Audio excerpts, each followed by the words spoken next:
कैसे साधेंगे सर? अब तो आरएलडी भी भारतीय जनता पार्टी के साथ में है। देखिए, जहां तक साधने की बात है, तो ये धर्म युद्ध है हमारे लिए और हम धर्म के रास्ते पर हैं। माननीय मोदी जी अधर्म के रास्ते पर हैं, क्योंकि ना उन्हें हिंदू की परिभाषा मालूम है, ना उन्हें हिंदुत्व की परिभाषा मालूम है। उन्हें तो ये भी नहीं मालूम कि वेदों के अनुसार देश धर्म सबसे बड़ा धर्म है, वो सर्वोपरि होना चाहिए। और हमारा देश धर्म क्या कहता है? हमारा देश धर्म कहता है कि इस देश में बेरोजगारी का जो आज रिकॉर्ड स्तर मोदी जी ने कायम किया है, वो नहीं होना चाहिए था। इस देश पर जो विदेशी कर्ज 205 लाख करोड़ पहुंच गया, वो नहीं होना चाहिए था। चाइना के साथ जो हमारा व्यापार घाटा 100 अरब डॉलर को क्रॉस कर चुका है, वो नहीं होना चाहिए था।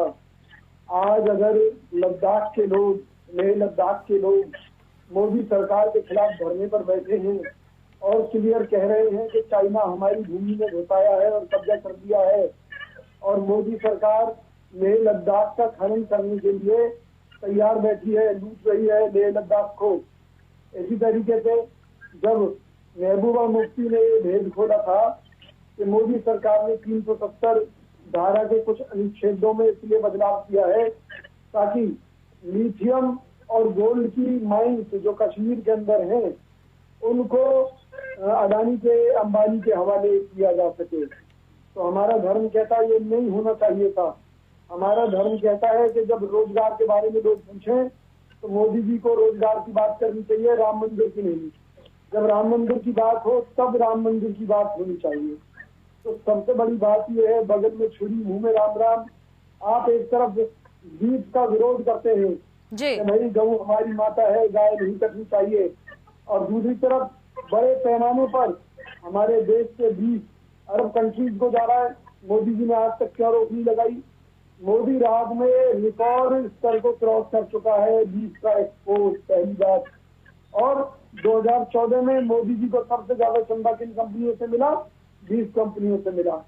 मोदी जी जो कहते हैं उसका उलट इस देश के अंदर हो रहा है।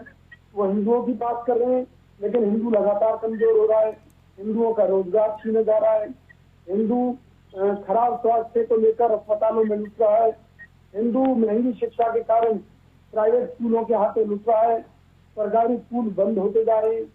तो मेरी समझ में ये नहीं आता कि मोदी जी जो ड्रामा कर रहे हैं, उस ड्रामे में जो हकीकत है वो कुछ और है और मोदी जी कह कुछ और रहे हैं। वो कह रहे हैं देखिए दुनिया थर थर कांप रही है, जबकि अमेरिका जिसे हमारा मित्र होने का दावा किया जाता है वो रोज हमारे खिलाफ जहर उगल रहा है। नहीं तो सर, अब क्या कांग्रेस पार्टी भी समझ गई है क्या कि बिना सॉफ्ट हिंदुत्व को अपनाए जो है नैया पार नहीं लगेगी 2024 में? विजय कौशिक जी, अब कांग्रेस पार्टी भी समझ गई है क्या कि बिना हिंदुत्व को, बिना सॉफ्ट हिंदुत्व के मुद्दे को उठाए नैया पार नहीं लगेगी 2024 में?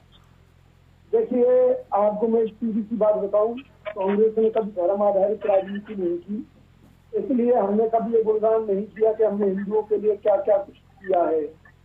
लेकिन अगर आप मोदी जी के शब्दों में देखें तो मोदी जी एक तरफ तो ये कहते हैं कि कांग्रेस राज में मुस्लिम पिछड़ा रहा, मुसलमान तरक्की नहीं कर पाया, मुसलमान पढ़ नहीं पाया, मुसलमान बिजनेस नहीं कर पाया, और दूसरी तरफ मोदी जी ये कहते हैं कि वो मुसलमानों का विश्वास जीतना चाहते हैं। इस सब के बावजूद वो कांग्रेस पर आरोप लगाते हैं कि मुस्लिमों का तुष्टीकरण हमने किया है।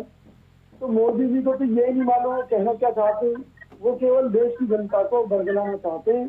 कांग्रेस पार्टी के लिए हिंदू और हिंदुत्व सर्वोपरि था, है और रहेगा। ठीक है, आप रिकॉर्ड उठाकर देख लीजिए, सबसे ज्यादा रोजगार हिंदुओं को कांग्रेस सरकार के समय में मिला, महंगाई से राहत मिली, और तमाम ऐसे मुद्दे जो हिंदुओं की फेवर में होने चाहिए वो कांग्रेस राज में ही हिंदुओं को। ठीक है विजय, हुआ है वही विपक्ष बौखलाया इस चीज को लेकर है कि मोदी जी देश को बर्बाद कर रहे हैं। मोदी जी ने देश को रिकॉर्ड स्तर कर्जदार बना दिया। मोदी जी ने इतने घोटाले किए हैं कि देश का दम घुट रहा है। मोदी जी ने इस देश में बेरोजगारी की समस्या को इतना विकराल कर दिया है कि वर्ल्ड बैंक चेतावनी दे रहा है कि भाई मोदी जी ने बेरोजगारी दर अंग्रेजों के समय को भी क्रॉस कर दिया। आज मोदी जी की विदेश नीति का ये आलम है कि भूटान हमारा पड़ोसी मुल्क, वो हमारा दुश्मन, नेपाल हमारा दुश्मन, श्रीलंका हमारा दुश्मन, मालदीव हमारा दुश्मन, पाकिस्तान तो पहले से ही दुश्मन था, बांग्लादेश दुश्मन, श्रीलंका दुश्मन। तो मुझे ये बताइए कि मोदी सरकार की नीतियां क्यों फेल रही हैं? आज हमारे सारे पड़ोसी मुल्क चाइना की भाषा बोल रहे हैं और मोदी जी चाइना पर लगाम लगाने की जगह चाइना के साथ व्यापार घाटे में बढ़ोतरी किए जा रहे हैं। $100 अरब को क्रॉस कर चुका है।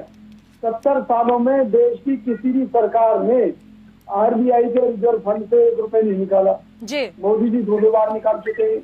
आज आरबीआई डरा हुआ है क्योंकि शेयर बाजार में जितनी भी तेजी है ये 20-30 शेयर कंपनियों का कमाल है, यानी कि 20-30 लोग शेयर बाजार को उछाल रहे हैं।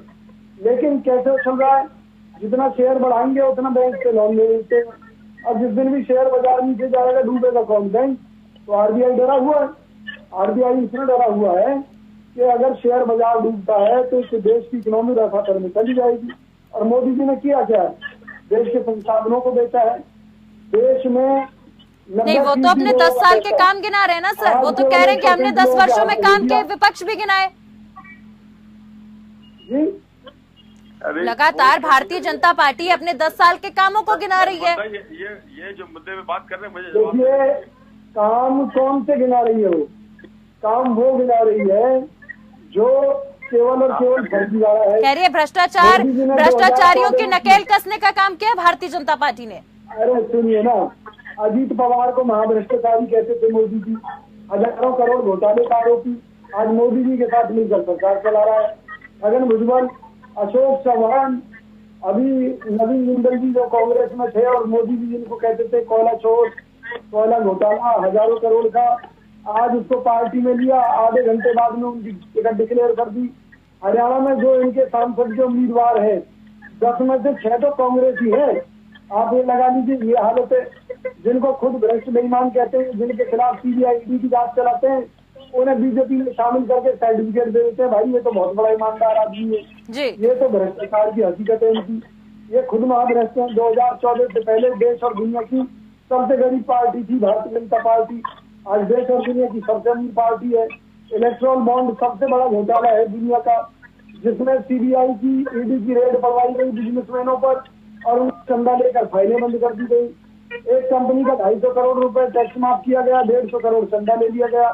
भाई ये इस तरह की लूट दुनिया के किसी मुल्क में हो तो दिखा दीजिए। खैरा जी, मोदी जी जल्दी से ईमानदार है सर कि आप लोगों की तरफ से एक वक्तव्य रखा गया कि भारतीय जनता पार्टी गाजियाबाद से लेके गाजीपुर तक इस बार इनका सुपड़ा साफ कर देंगे। कैसे करेंगे सर सुपड़ा साफ? देखिए, हमारा काम है जनता के बीच में असली मुद्दे लेकर जाना। महंगाई, बेरोजगारी, विदेशी कर, बीजेपी के घोटाले, ये सब जमीनी मुद्दे हैं जिनका मोदी जी के पास कोई जवाब नहीं है। क्योंकि जब लोग रोजगार की बात करते हैं वो कहते हैं देखो राम मंदिर बनवा दिया। अरे भाई, राम मंदिर बनवा दिया अच्छी बात है, नहीं, लेकिन भारतीय जनता पार्टी कह रही है कि देश को मोदी की गारंटी पर भरोसा है, क्योंकि मोदी की गारंटी मतलब गारंटी की गारंटी मोदी के जुमले तो पूरे नहीं हुए। 2014 में प्रधानमंत्री के जुमले तो पूरे नहीं हुए, गारंटी कहाँ से करेंगे पूरी? जी सुनिए ना, 2014 में मोदी जी का जुमला था कि अच्छे दिन आएंगे, 2 करोड़ रोजगार हर साल देंगे, विदेशों से काला धन लेकर आएंगे। विदेशों में काला धन बढ़ गया और रोजगार 2 करोड़ रोजगार हर साल इन्होंने छीनने का काम किया है। और अच्छे दिन की जगह बुरे दिन आ गए, क्योंकि आज देश रिकॉर्ड स्तर तक कर्जदार हो चुका है। जब इस सरकार की हालत इतनी खराब हो गई कि आरबीआई के रिजर्व फंड से भी पैसा निकालना पड़ा। चावल तक पर इन्होंने टैक्स लगा दिया, टैक्स का दायरा इतना बढ़ा दिया कि लोगों का खून चूसते चूसते हर आदमी की उन्होंने हालत खराब कर दी। लद्दाख के लोग चिल्ला चिल्ला कर कह रहे हैं कि चाइना हमारी जमीन में कब्जा कर चुका है और मोदी सरकार उस पर कार्यवाही करने की जगह लद्दाख के संसाधनों को खोद कर बेच रही है। जम्मू कश्मीर के लोग आरोप लगा रहे हैं कि लिथियम और गोल्ड की खानों का खनन करने के लिए सरकार ने 370 में बदलाव किया और अपनी मनचाही कंपनियों को ठेके दे रही है सरकार। लाखों करोड़ के लोन इन्होंने पूंजीपतियों के माफ कर दिए। किसानों का क्या किया? किसानों को केवल और केवल झुंझुना दिया। किसान मरता रहा बॉर्डर पर, उन पर गोलियां चलवाई, उन पर लाठीचार्ज किया, उनके रास्ते में कीले बिछवा दी। ठीक है, ये तो मोदी सरकार की हकीकत है। ठीक है, हमारे साथ पूजा जी भी बनी हुई है। पूजा